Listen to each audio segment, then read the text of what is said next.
Ay, dito kahapon may sunog oh.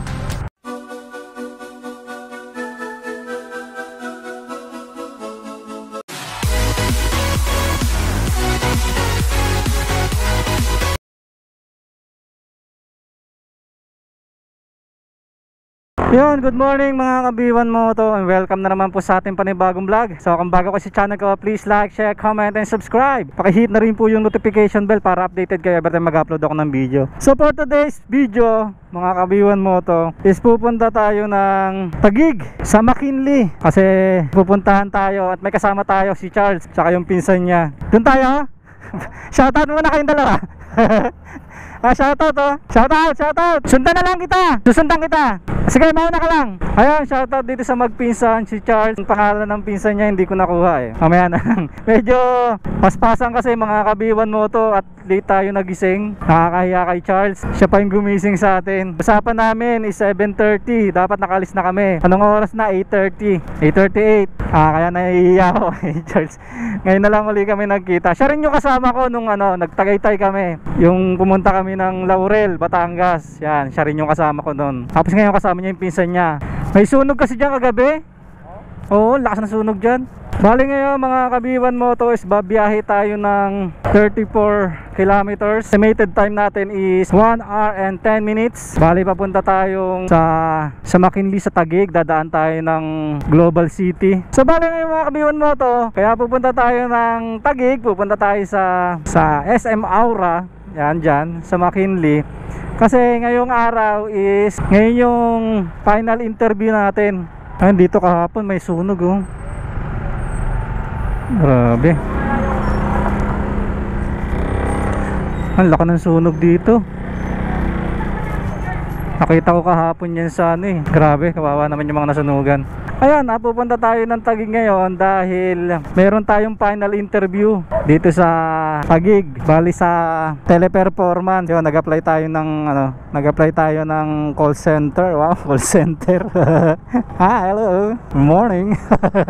Thank you for calling B1 Moto. Ayan, dito tayo ngayon So bali nag-apply tayo sa Teleperformance ng CSR, Customer Service Representative ba yun? Ayun. Nakapasa naman tayo sa initial interview, sa assessment nila nakapasa naman tayo, and then now is na-schedule tayo ng final interview. Kaya pupunta tayo ngayon doon. Kasi yung pagiging rider natin hindi na pwede. Hindi na natin siya pwede asahan. Kaya hanap tayo ng ibang option. So bali ang in-applyan ko rito mga kabiyon mo, tatanungin nyo kung bakit malayo yung papasukan ko.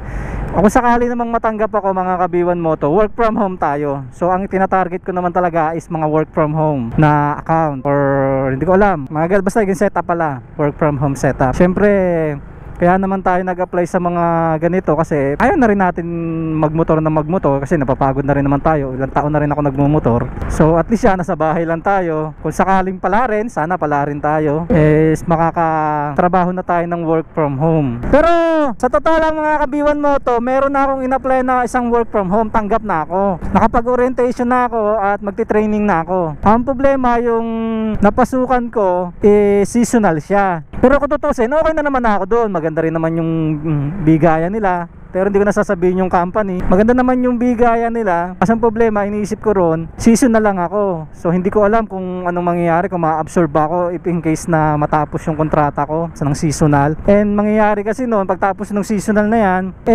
panibagong apply na naman ako, 'di ba? Biglang tumawag to si Teleperformance. Kaya sabi ko, i-grab ko na rin kung sakali. Maninimbang na lang ako pag natanggap ako. Kasi kay Teleperformance is sigurado 6 months, mga ganun yata ang kontrata sa mga call center. Hindi ko alam kasi wala naman talaga ako idea. Kaya ngayon magpa-final interview tayo. Tsaka shoutout pala dun sa kumpare ko na si Dexter De La Peña. Yun, nasa Teleperformance siya ngayon. Alam ko patapos na yung kontrata niya. Tapos ito si Charles, call center din to sa TTEC. Mga work from home din sila. Yun ang setup nila. Kumbaga ang pinakaano natin ngayon, Grab rider to becoming aspiring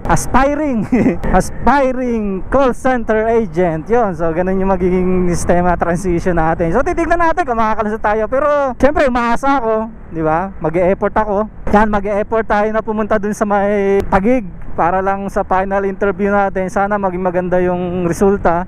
Kung hindi naman, at least meron pa naman tayong isang papasukan. Ayun, sigurado na kasi yun. Talagang training na ako sa Monday. Itong magiging resulta ng interview ko sa teleperformance, ito ang magsasabi kung saan ako, kung ano pipiliin ko. Kung sakali makapasa ako rito sa teleperformance, dito na ako. Pero kung hindi, edi okay lang, at least nag-try tayo, diba? Dahil sa totoo lang, wala naman talaga akong experience sa pagiging call center. Oo, dati akong customer associate dati sa isang company, delivery company. Pero madali lang yun kasi Tagalog lang naman din eh. Tagalog lang naman yung pag-uusap doon. Pero yung halos parehas lang, halos same lang din ng mga kumukuha kayo ng concern.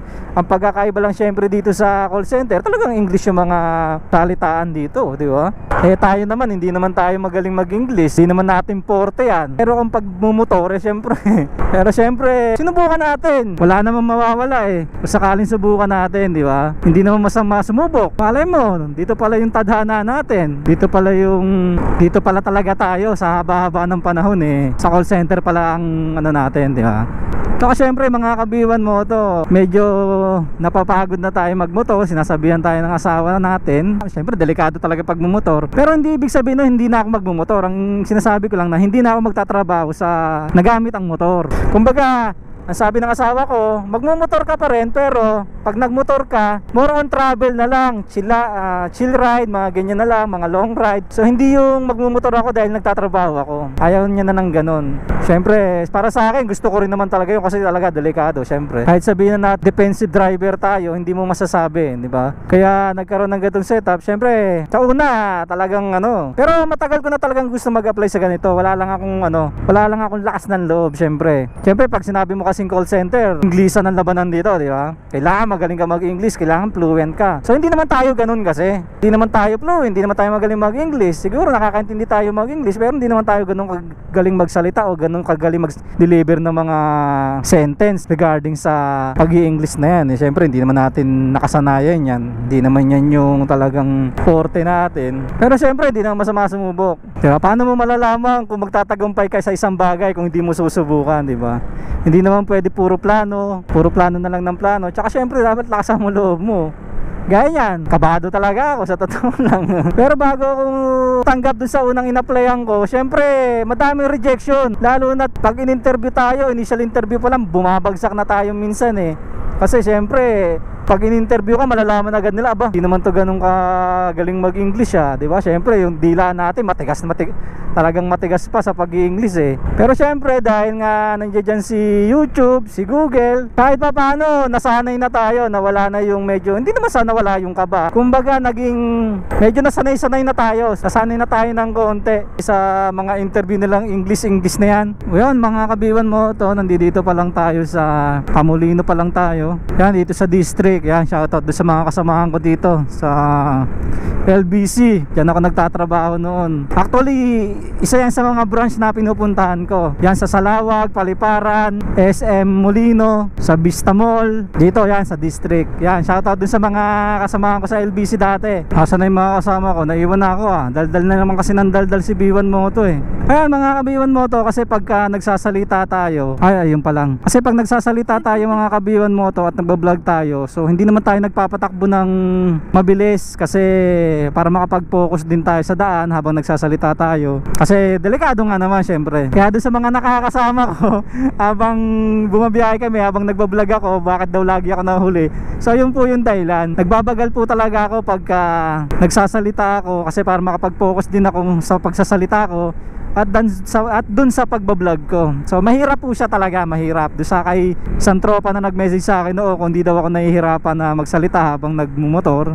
So mahirap paps, mahirap talaga kasi naagaw yung attention mo doon sa pagsasalita mo tsaka doon sa pagmumotor mo. Syempre delikado, napakadelikado noon. Pero siguro kahit pa paano nasasanay na tayo, kaya ginagawa natin, binabagalan lang natin para makapag-focus tayo habang nagsasalita, habang nagmumotor, di ba? Kasi isang pagkakamali lang natin mga ka-B1 Moto, alam niyo naman ang motor, may kalalagyan ka sa motor, isang maling aksidente, isang maling pagkakamali mo lang, isang maling desisyon lang ang magawa mo. Kaya kailangan defensive driving ka, tsaka dapat hindi ka talaga reckless. Yan, liliko tayo dito mga Kabiwan Moto. Diyan na yung diretso ng pa-SM Molino. Hanggang ngayon, hindi pa rin tapos yung overpass ba yan? Flyover ba yan? Tagal ko nang wala sa LBC. 3 taon na ako wala sa LBC Hanggang ngayon, di pa rin pala tapos yun. Yan, mga Kabiwan Moto. As of 8:58, nasa Daang Hari na tayo.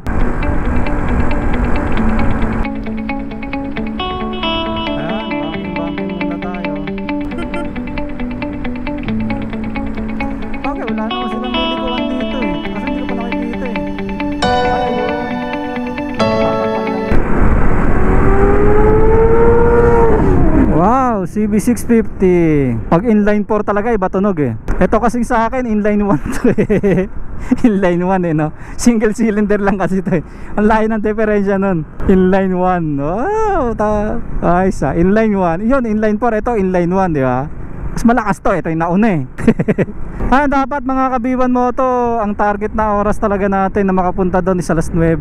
Pero yun nga, tinanghali ako ng gising ko. Kaya yun, 8:30 na tayo nakaalis. Pero wala naman akong hinahabol na oras mga Kabiwan Moto.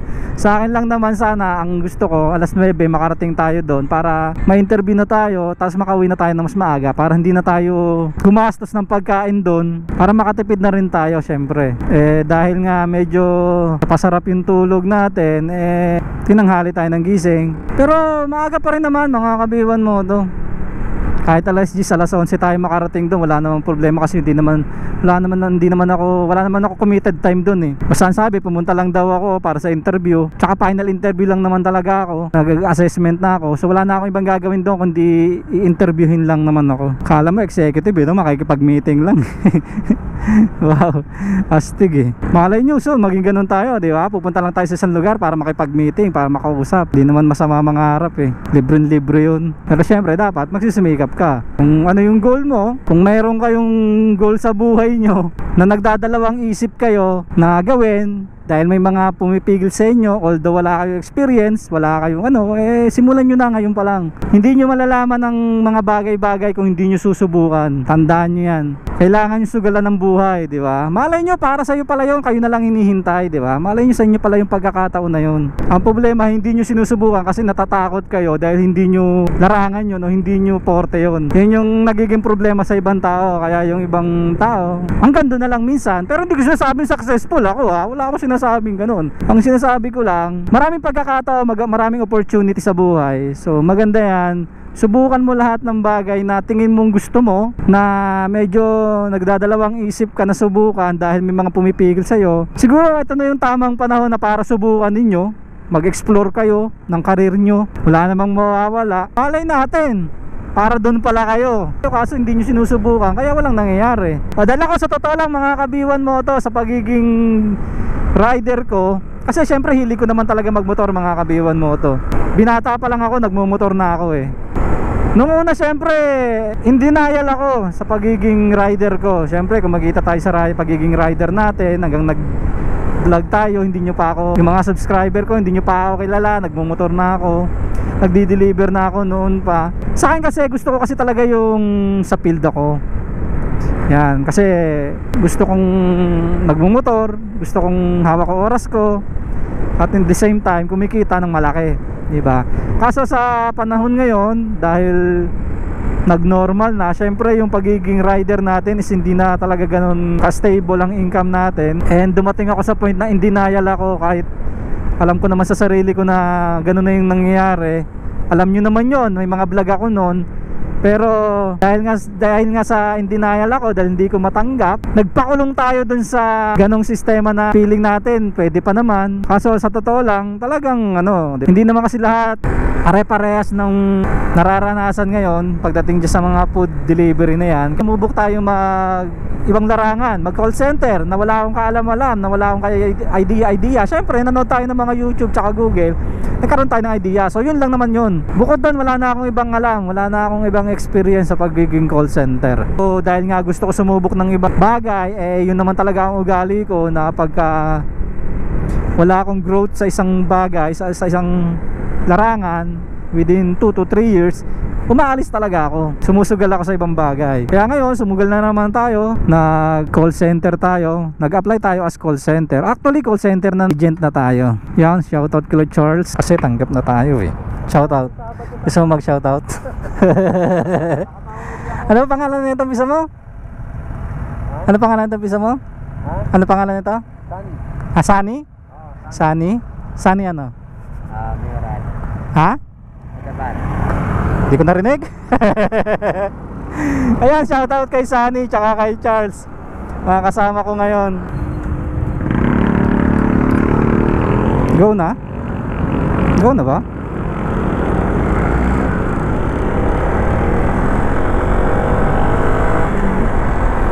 Ba't kayo nag-go? Parang red light pa. Paloko talaga itong mga rider na to eh. Nadamay tuloy ako eh. Nag-go sila. Mga loko kayo ah. Disregarding yun ah. Banking. Ganda na nandaan dito ah. Dati medyo lubak-lubak pa to eh. Tagal pa rin hindi nakadaan dito mga kabiwan mo to na nakamotor. Dito bumabakbak yung iba eh. Ayan oh, may kamote oh. Kamote. Kamote. Hindi, open naman mga kabiwan mo to. Hindi kamote yan.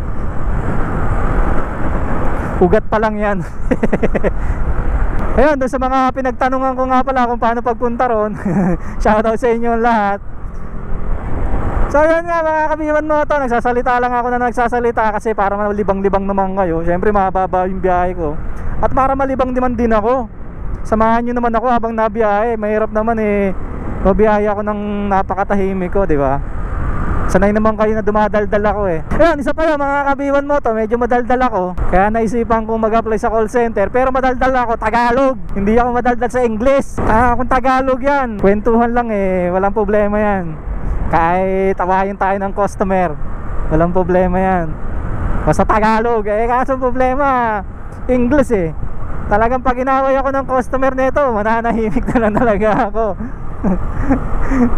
Di ba? Hindi, pero ganoon naman talaga daw sa call center. Hindi mo naman daw kailangan patulan yung mga irate customer na tinatawag nila. Yan ang tawag nila dyan, mga irate customer. So hindi naman maiiwasan yan, kahit sa naman ng parte ng mundo merong ganyan. And yung stress is kasama na sa buhay natin yan. Hindi mo na maaalis yan. Kasi sinasabi nila ang pagiging call center is stressful. Sa totoo lang, sa buhay pa lang stressful na. Hindi mo na kailangan mag call center, di ba? Nasa sa inyo na lang kung paano mo i-handle yung stress sa'yo. How do you handle stress? Yung mga tanong, baka itanong sa akin mamaya yan ha. Buti naalala ko. Kasi final interview na tayo eh. Nandito na tayo mga kabiwan mo to sa Alabang sa Pote Road. Diretso lang ba tayo? Service road? Sige, una mo, sunod ako. Dapat papakuha tayo kasi traffic sa Polino. Oo, traffic doon. Sa Aguinaldo? Oo, traffic na ngayon doon. Sige, unahan mo na lang, sundan kita. Tama naman tumapan to eh, no? Saan tayo dadaan? Tapos sa kaliwa. Dito, diretso? Sa kanan? Oo, diretso. Kanan tayo? Kaliwa. Hindi, dito kanan, dito sa ano? Skyway na yan eh. Ano na ba yan? Skyway yan eh. Yung pababa? Oo, yung pababa. Gusto mo dyan tayo daan para mabilis? Bayad na lang title. Dito ako naligaw, di ba? Dito ba yon? Doon, sa kabila. Isa Food Panda, di ba? Siguro nai-stress ka na, no? Kaya lumabas ka. Nai-stress ka na, kaya lumabas ka. Tsaka pa naihugot mo eh. Una ka na. Si Charles panahugot sa Facebook. Ayan mga kabiwan mo to, itong pababa daw is skyway na to. Yan, nakasulat naman 600 meters skyway. Di tayo pwede dyan. Doon ako dati dyan. Dyan lang pala yun. Doon ako dati. Tapos meron pa din sa kabila sa dulo. Meron. Pero sabi maganda daw sa oran dyan eh. Maganda naman talaga. No? Maganda naman. Isa yata sa pinaka-competitive na Layo lang kami din. Biyahe dati. bagay. Concentrix. Ito pala yung Concentrix. Kung work from home pwede pa, no? Work from home, no? May work from home pa ba ngayon? Ano pa rin naman? Ngayon January talagang hiring sila ngayon. Marami nag-resign. Oo, yun nga yung nakita ko sa pagiging call center eh, tuwing after December, di ba? Talagang resign sila. Bonus, tapos lipat. Oo. Kasi marami naman kasi talagang maraming kumpanya, no? Ang laki ng opportunity sa iba, no? Hindi ka mauubusan ng option. Huwag ka lang maging option, no? Huwag lang tayo maging option, no? Ay, hugot eh.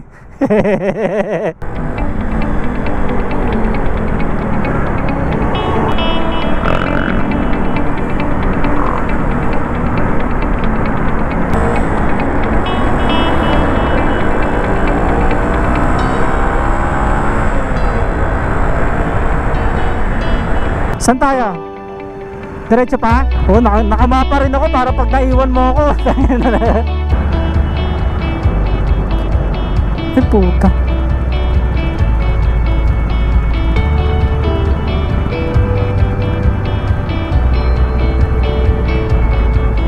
Nakalimutan kong bukas. Loko. Magas yung langis natin. Nakalimutan ko palang bukas. Sinek ko pa naman to. Ngayon mga kabiwan mo to, dapat dyan labas namin eh kanina.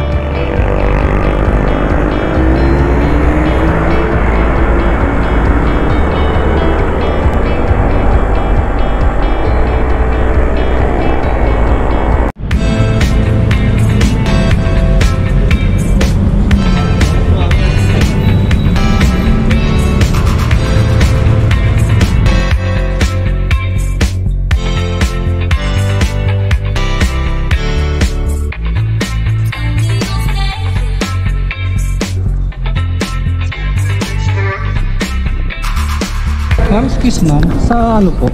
Sa TP, Teleperformance. Final interview po.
Ayan mga kabiwan mo to, natapos na tayo.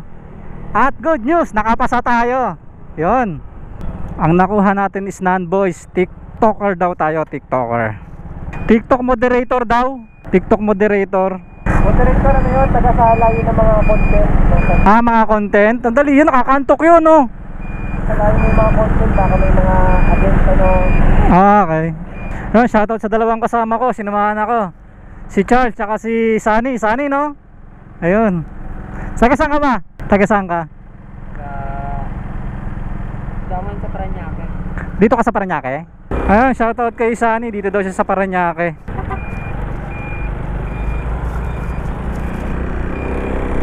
Ayun, nag-U-turn na tayo mga kabiwan mo to. So babiyahe tayo ng 39 kilometers pauwi. Woo! Babiyahe tayo ng isang oras may get. Bali, 1 oras at 17 minutes. 1 oras at 17 minutes. Ganun katagal yung biyahe natin mga kabiwan mo to. Time check tayo 3:17. Ayun mga kabiwan mo to, pauwi na tayo. Masayang masaya ako, wala ba? Ayun, masayang masaya tayo kasi nga natanggap tayo, nagbunga yung paghihintay natin kanina. And ang sabi sa akin nung nag-final interview sa akin is ang magiging position ko daw is TikTok moderator. So sa ngayon hindi ko pa alam kung anong mga trabaho noon. Siguro tagasala daw ng mga nagti-TikTok, depende sa content. And happy naman ako na yun yung naging position ko. And maganda yung offer nila sa akin. And may tatawag daw sa akin for account verification. Yun, for verification, tatawag daw siguro sa akin kung hindi mamayang gabi, bukas. Ayun mga kabiwan mo to, nagbunga yung pinaghirapan natin. Siyempre yung effort natin dito, pumunta tayo dito sa Taguig, sa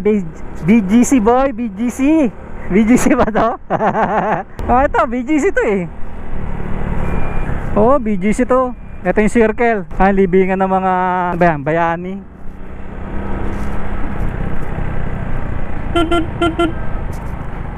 Dito ata, saan tayo? Doon yata eh. Wala tandaan dyan. Ikot ulit tayo. Hindi, tama yan para makita sa ano ko. Manila American Cemetery. Doon tayo, diretso. Ayun, sumobra kami. Mali kasi dati dyan labasan eh. Dito na pala. Kala mo lagi nandito, dito na pala eh, no? Ayun mga kabiwan mo to ngayon is ipupurso natin yung pagiging call center agent natin. Work from home. Yun yung natin, talagang target natin na magtrabaho tayo sa bahay with good compensation. And maganda yung naging resulta. Tapos ang naging account ko is TikTok moderator. Ayun, inulit ko lang. Pero masayang masaya ako mga kabiwan mo to. Syempre sa panahon ngayon kailangan talaga natin sumubok. Finally nakakuha tayo. Ito yung first time na nag-apply tayong on-site. Sa on-site tayo nag-apply.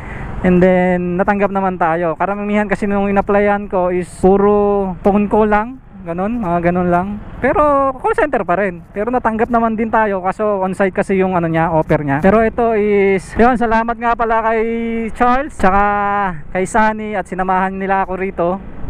Nagtyaga silang maghintay. Ako di pa ako nakakain. Anong oras na? Huling kain ko alas 7. Pero okay lang yun. At least worth it naman yung pagpunta natin dito, di ba? Yun naman ang importante. Magbunga yung sakripisyo mo. Tsaka syempre dapat huwag kang mabuhay dun sa comfort zone mo. Kailangan mo minsan lumabas dun sa comfort zone mo para malaman mo kung ano yung potential mo sa buhay, di ba? Para malaman mo kung ano yung potential mo. O kung hindi ako apply sa call center, hindi ko malalaman na may potential pala o na may chance pala akong ituloy yung pagiging call center, di ba? Ibig sabihin may puwang pala ako sa call center kasi natanggap ako kahit pa paano, wala naman ako experience. First time ko na mag-apply, pero maganda yung resulta. Diyan ako napasok. Diyan? Hindi ka naman nang iiwan eh. Ikaw lang iniiwan, no? Ugat na naman. So yan mga kabiwan mo to. Yun lang ang payo ko sa inyo. Huwag kayong matakot sumubok. Siyempre dapat paghandaan nyo pa rin kung saan kayong field pupunta. Gaya sa akin, bago ako nag-apply naman sa ganyan, hindi naman instant na wala akong kaalam-alam. Siyempre nag-YouTube tayo, Google tayo. Yun lang ang kinukuhanan natin. Wala naman tayong sabi, although may mga kaibigan tayo na sa call center, pero siyempre nakakahiya naman din mga abala, di ba? Pero at least napatunayan ko sa sarili ko na kaya ko. Suporta lang ng pamilya, ng asawa, syempre. Kaya nakakuha natin trabahong gusto natin. Siguro pagka natanggap ako, bagay tanggap naman na ako, siguro ito na itutuloy ko. Siguro yung isang in-applyan ko hindi ko na itutuloy. Yun kasi is voice yun. Ito is non-voice. Maganda sana kung voice din para kung sakali mahasa yung English communication natin. Pero ganun talaga, maganda naman compensation. And actually ito talaga gusto ko yung non-voice. Unang-una pa lang yung non-voice na talaga ang gusto ko. Umayo naman sa gusto ko yung nangyari. Pero syempre hindi naman tayo ganun magaling, 'di ba, sa voice.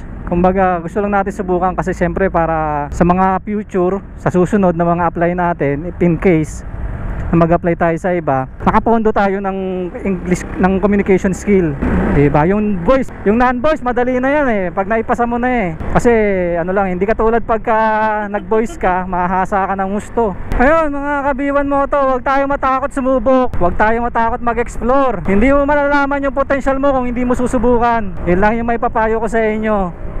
Wala nang masama kung sumubok tayo. At least wala tayong pinagsisihan. Paano kung sa bandang huli hindi mo sinubukan pero yung pala ang tadhana mo? Yun lang naman yun mga kabiwan mo to. Siguro hanggang dito na lang mga kabiwan mo to. Dito ko natatapusin ang video natin ngayong araw. Sana nagustuhan nyo ang video natin ngayong araw. At sana naging informative at nagkaroon kayo ng idea sa video natin ngayong araw na to. Yun, lusob mga kapatid. Ang dami na kamotor. And syempre mga kabiwan mo to, gusto ko magpasalamat sa inyo lahat, sa inyong suporta. Maraming salamat sa inyo. Sana wag kayo bumitaw kahit mag-call center na tayo. Pero mag-upload ako ng pang call center, wag kayong mag-alala. Maraming salamat kasi malapit na tayo mag 4,000 subscriber. Ayun. Maraming salamat sa suporta ninyo, sa walang sawang suporta ninyo.